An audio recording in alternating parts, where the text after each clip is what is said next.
Go. This little bacon, okay. It's time for you to eat it. Okay, little boy, oh, eat your bacon. Oh, you don't want to eat your eggs then. Oh, they're so nasty. Eat them because you're hungry. Foodie, it's time for breakfast. It's time for foodies. It's time for you time. Put on your socks, put on your pajamas. Go to sleep, you're about to go to school. Put on your clothes. Oh, wash your clothes. Go to bed and say, okay, oh, you put the picture, oh, it's okay. If you drop the light, your mom will fix it. It's okay if you don't know it. So you eat your cereal and have it, because you make it snack.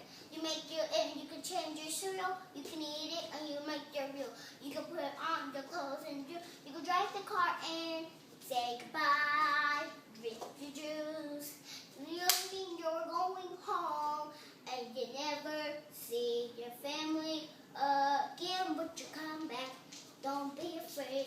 You can never have a great break, so you have bleeding out, okay?